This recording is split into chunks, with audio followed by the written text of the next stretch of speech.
आज की कहानी है एक अनजाना सा एहसास।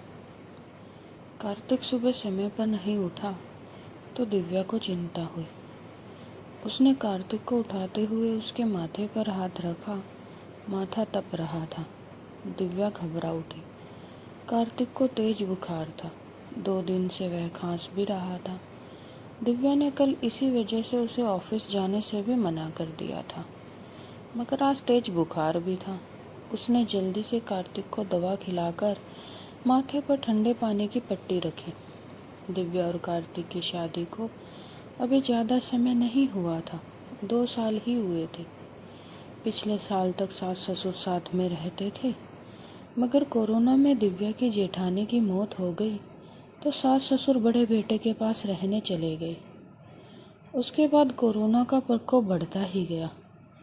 पिछले कुछ समय से टीवी चैनल्स पर दिल्ली के अस्पतालों में कोरोना से जूझने वालों की हालत देखकर वह वैसे भी परेशान थी। कहीं वेंटिलेटर नहीं तो कहीं ऑक्सीजन नहीं। मरीजों को अस्पताल में बेड तक नहीं मिल रहा था। जल्दी से उसने माँ को फ़ोन लगाया। माँ, कार्तिक को सुबह से बहुत तेज बुखार है, क्या करूँ? बेटा, यह समय ही बुरा चल रहा है। राजू भी पॉजिटिव है, वरना उसे ही भेज देती। हम खुद उसकी देखभाल में लगे हुए हैं। तू ऐसा कर, जल्दी से डॉक्टर को बुला और दवाएं शुरू कर। हाँ माँ, वह तो करना ही होगा। मेरी सास की तबीयत भी सही नहीं है, वरना जेठ जी को ही बुला लेती। घबरा नहीं बेटी, धैर्य से काम ले, सब ठीक हो जाएगा। माँ ने समझाने का प्रयास किया। दिव्या ने पति का कोरोना टेस्ट कराया। तब तक फैमिली डॉक्टर से पूछकर दवाएं भी देती रही। इस बीच कार्तिक की हालत ज़्यादा खराब होने लगी तो उसे हॉस्पिटल लेकर गए। 2 अस्पतालों से निराश लौटने के बाद तीसरे में बड़ी मुश्किल से बेड का इंतजाम हो सका। सास ससुर और जेठ दूसरे शहर में थे तो वे नहीं आ पाए। वैसे भी दिल्ली में लॉकडाउन था। रिश्तेदार चाहकर भी उनकी मदद करने नहीं आ सकते। आस पड़ोस वालों ने कोरोना के डर से दरवाजे बंद कर लिए। तब दिव्या ने अपने दोस्तों को फ़ोन लगाया। सबने बहाने बना दिए। अकेली दिव्या पति की सेवा में लगी हुई थी। अस्पताल में मरीजों की लंबी लाइन और मौत के तांडव के बीच किसी तरह खुद को संभालते हुए पति के लिए दौड़ भोग में लगी हुई थी। कभी डॉक्टर से गिड़गिड़ाती तो कभी थक हार कर बैठ जाती। उसे कोरोना वार्ड में जाने की इजाज़त नहीं थी। बाहर रिसेप्शन में बैठकर ही पति के ठीक होने की कामना करती रहती। उस पर पति की तबीयत अच्छी होने की बजाय बिगड़ती जा रही थी। उस दिन भी डॉक्टर ने पर्ची में कई दवाएं जोड़ दी। जो सबसे ज़रूरी दवा थी वही नहीं मिली। अस्पताल में उसका स्टॉक कम हो चुका था। अब वह क्या करेगी? बदहवास से वह अस्पताल के बेंच पर बैठ गई। बगल में ही एक परेशान सा एक युवक भी बैठा हुआ था। दिव्या ने उसकी तरफ मुखातिब होकर पूछा, ये आप बता सकते हैं यह दवा मुझे कहाँ मिलेगी? मैं खुद भी यह दवा ढूंढ रहा हूँ, आसपास तो मिली नहीं। मेरे दोस्त ने बताया है कि नोएडा में उसकी शॉप है। उसने कुछ दवाएं स्टॉक करके रखी है तो वह मुझे दे देगा। अभी जाने की ही सोच रहा था। पर्ची लाइए, मैं अपने साथ आपकी भी दवाई ले आऊँगा। बहुत मेहरबानी होगी। सुबह से इसके लिए परेशान हो रही थी।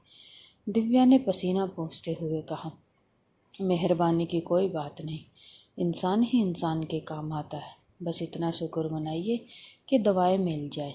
कहकर वह चला गया और 2-3 घंटे बाद लौटा तो उसके चेहरे पर खुशी थी।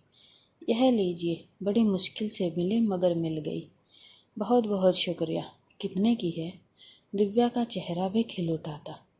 अरे नहीं, पैसे की ज़रूरत नहीं, आप पहले यह दवा मरीज को खिलाइए।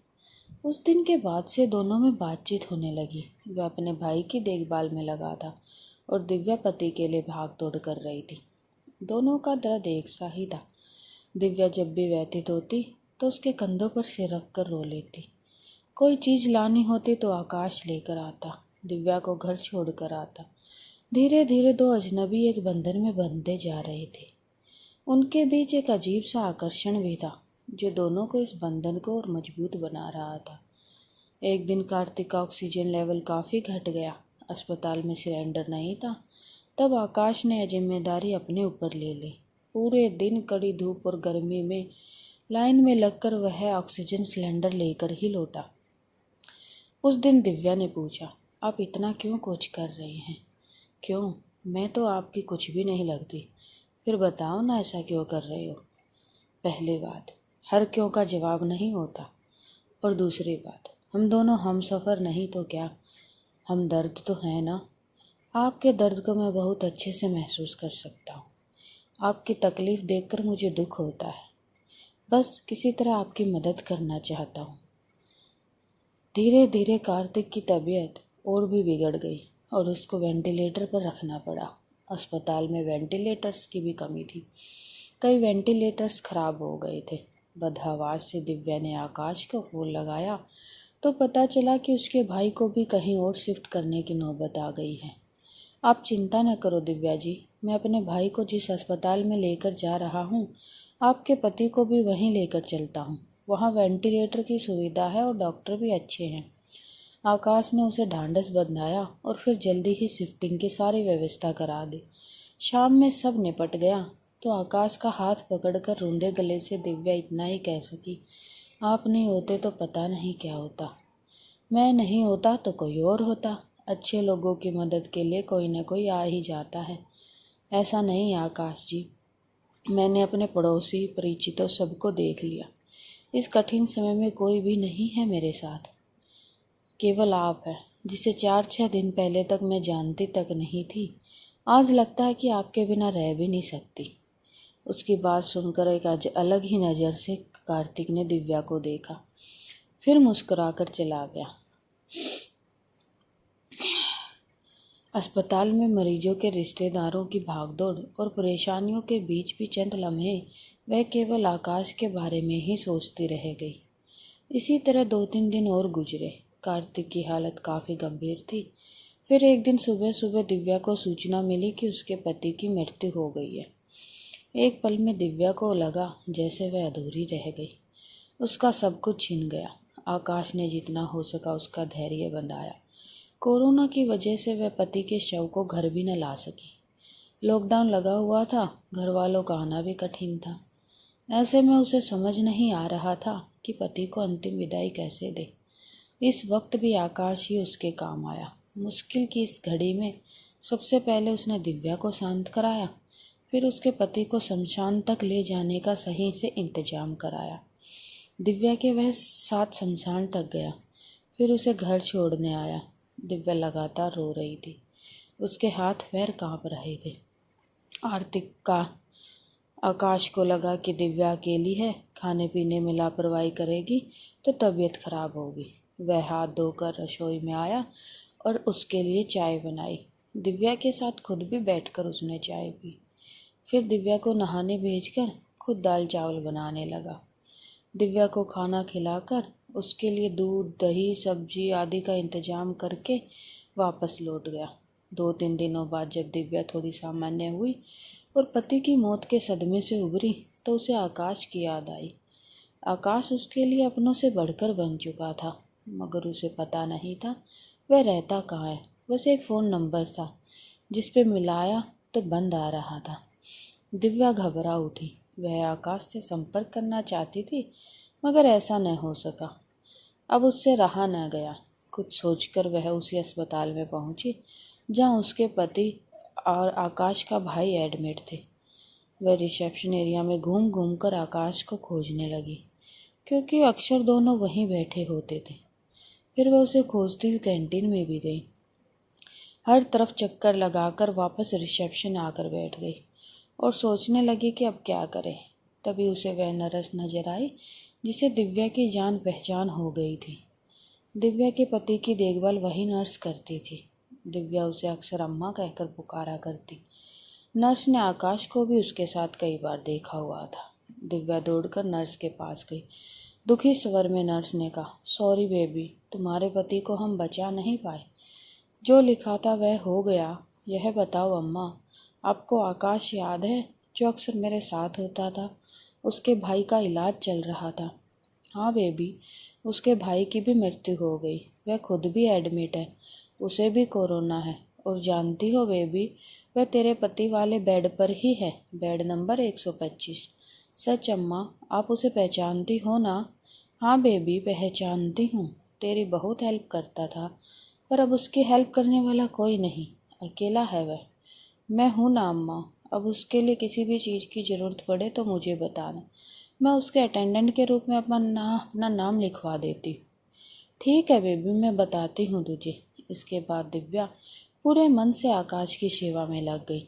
उसके लिए घर का खाना, फल, दवाएं वगैरह लेकर आना, उसकी हर जिम्मेदारी अपने ऊपर लेना, डॉक्टरों से हर वक्त उसकी तबीयत की जानकारी लेते रहना, जो पूरा काम वह उत्साह से कर रही थी। इसी बीच आकाश की हालत बिगड़ी और उसे आईसीयू में ले जाने की ज़रूरत पड़ी। इसके लिए अस्पताल ने कलरक ने उसके लिए एक फॉर्म बढ़ाया। उसमें मरीज के साथ क्या संबंध है, यह लिखकर हस्ताक्षर करना था। दिव्या कुछ पलों के लिए सोचती रही कि वह क्या लिखे। फिर उसने खाली जगह पर पत्नी लिखकर साइन कर दिया। कलरक को कागज़ थमाकर वह खुद में ही मुस्कुरा उठी।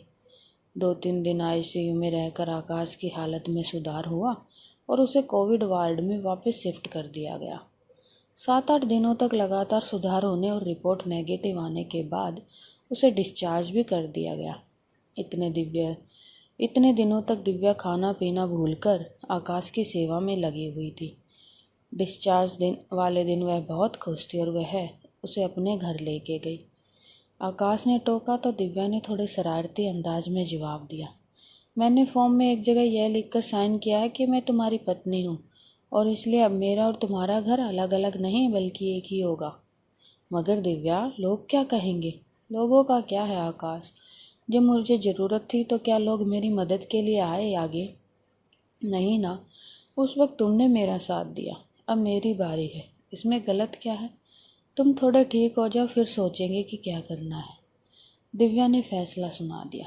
करीब 10 दिन दिव्या ने जी भर कर आकाश का ख्याल रखा। हर तरह से उसकी सेहत पहले तरह बनाने और खुश रखने का प्रयास करती रही। दिव्या एक संयुक्त परिवार से संबंध रखती थी। ससुराल में भी धन की कमी नहीं थी। यह घर भी पति की मृत्यु के बाद उसके लिए उसके नाम हो चुका था। सब कुछ था उसके पास, बस एक हमसफ़र ही नहीं जिसे आकाश पूरा कर सकता था। एक दिन शाम को दिव्या ने आकाश को कहा कि जो बात मैंने अनजाने में फॉर्म में लिखा, क्या हम हकीकत का रूप नहीं दे सकते? क्या मैं तुम्हें अपना हमदर्द के रूप के साथ साथ हमसफ़र नहीं स्वीकार हूँ? मुझे लगता है दिव्या, यह बात कहना फिजूल है। मतलब यह है कि तुम ऑलरेडी मेरी हमदर्द और हमसफ़र बन चुकी हो। हम हमेशा साथ रहेंगे। तुमसे बढ़कर कोई और मेरा ख्याल रख ही नहीं सकता। नमस्कार।